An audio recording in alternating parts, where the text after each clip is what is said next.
আমরা আগামীকাল থেকে বিভাগীয় গণজমায়েত শুরু করছি। আগামীকাল সিলেটের বন্দরবাজার কোর্ট পয়েন্টে আমাদের গণজমায়েত অনুষ্ঠিত হবে দুপুর 2টায়। আমরা এই গণজমায়েতে সকল ফেসিবাদ বিরোধী রাজনৈতিক দলগুলোকে দাওয়াত দিয়েছি এবং ওইখানকার যত সামাজিক এবং স্বেচ্ছাসেবী সংগঠন আছে তাদেরকে দাওয়াত দিয়েছি, মসজিদের ইমামদেরকে দাওয়াত দিয়েছি, মন্দিরের পুরোহিত যারা আছে তাদেরকে দাওয়াত দেওয়া হয়েছে, প্রেস ক্লাবের সভাপতিকে দাওয়াত দিয়েছি, শিল্পকলা একাডেমি, ক্রীড়া সংস্থা, শ্রমিক সমাজের যারা প্রতিনিধি আছে তাদেরকে দাওয়াত দেওয়া হয়েছে, শিক্ষক, ডাক্তার সহ বিভিন্ন পেশাজীবীর শ্রেণীর প্রতিনিধি যারা আছে তাদেরকে দাওয়াত দেওয়া হয়েছে। তো আমরা পুরো দেশ জুড়েই ডাকসু, জাকসু, রাকসু, চাকসু এবং যোগসু এই 5 ছাত্র সংগঠনের যারা প্রতিনিধিরা আছে এবং সর্বস্তরের শিক্ষার্থীরা আমরা সারা দেশব্যাপী ছড়িয়ে পড়বো এবং সারা দেশব্যাপী এই গণভোটের হা এর পক্ষে আমরা ক্যাম্পেইন করব।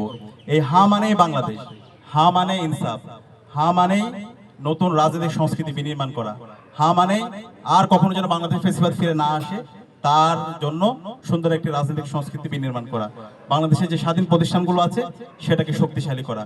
তো সেই দায় থেকে আমরা মনে করি এই জুলাই বিপ্লবে শহীদদের আকাঙ্ক্ষা যদি আমরা পরিপূর্ণভাবে বাস্তবায়ন করতে চাই, জুলাইকে একটি পরিপূর্ণ বিপ্লবে রূপ দিতে চাই, তাহলে এই গণভোটে হাকে বিজয় করতে হবে। তো সেই দায় থেকে আমরা সেই গণ ক্যাম্পেইন শুরু করছি।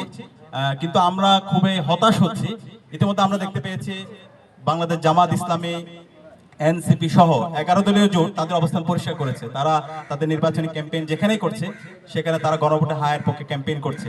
ক্লিংকার বেশি থাকলে সিমেন্ট বেশি খাঁটি। আনোয়ার সিমেন্ট। কিন্তু আমরা খুবই হতাশ হচ্ছি, বাংলাদেশের একটি রাজনৈতিক দল তারা নিজেদেরকে বড় দল দাবি করে, কিন্তু আমরা দেখতে পাচ্ছি তাদের এই ভুল পলিসির কারণে তারা ধীরে ধীরে ছোট দল হয়ে যাচ্ছে। তো এই ভুল পলিসি থেকে আপনারা বেরিয়ে আসেন। আপনি সারা দেশব্যাপী বক্তৃতা দিচ্ছেন, ক্যাম্পেইন করছেন, কিন্তু আপনার মুখ দিয়ে কেন গণভোটের পক্ষে হায়ের কথা বের হচ্ছে না? এটার মাধ্যমে আপনাদের যে অবস্থান সেটা দিনে দিনে দুর্বল হচ্ছে।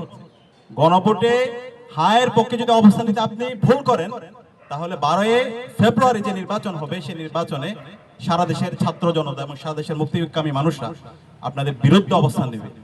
এখনই আপনাদের সময় আছে। আমরা যেই গণজমায়েত করছি হায়ের পক্ষে, আমরা বিএনপিকে দাওয়াত দিয়েছি, বাংলাদেশ জামাত ইসলামীকে দাওয়াত দিয়েছি, এনসিপিকে দাওয়াত দিয়েছি, সবাইকে দাওয়াত দিচ্ছি এবং সকল রাজনৈতিক দলগুলোকে দাওয়াত দিচ্ছি। আমরা আশা করবো তারা আসবে এবং এই গণজমায়েতগুলোতে তাদের অবস্থান পরিষ্কার করবে।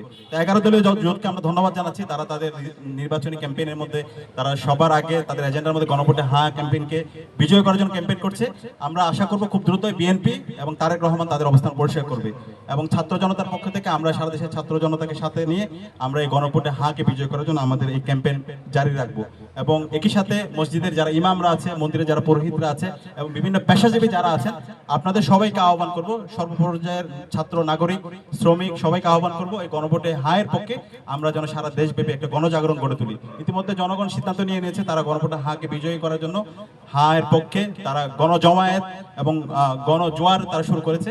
তা আমরা আশা করছি 12 ফেব্রুয়ারি এদেশের সকল মুক্তিকামী ছাত্র জনতার গণরায়ের মাধ্যমে, গণভোটে হা বিজয়ের মাধ্যমে জুলাই শহীদের যে আকাঙ্ক্ষা, সেই আকাঙ্ক্ষা বাস্তবায়ন করার মাধ্যমে আমরা নতুন একটি বৈষম্যহীন ইনসাফ বাংলাদেশ বিনির্মাণ করব। সেই বাংলাদেশ হবে একটি সুখী, সমৃদ্ধ এবং ইনসাফ ভিত্তিক বাংলাদেশ। তো আজকের এই আয়োজনে উপস্থিত হওয়ার জন্য সাংবাদিক বন্ধুদেরকে ধন্যবাদ জানাচ্ছি এবং ঢাকা বিশ্ববিদ্যালয় কেন্দ্রীয় ছাত্র সংসদ ডাকসু, জাকসু, চাকসু, রাকসু এবং যোগসু এই 5টি ছাত্র সংগঠনের নির্বাচিত প্রতিনিধি এবং ছাত্রদেরকে ধন্যবাদ জানিয়ে আজকে ঐক্যবদ্ধ ছাত্র সংসদের প্রেস কনফারেন্স এখানে শেষ করছি।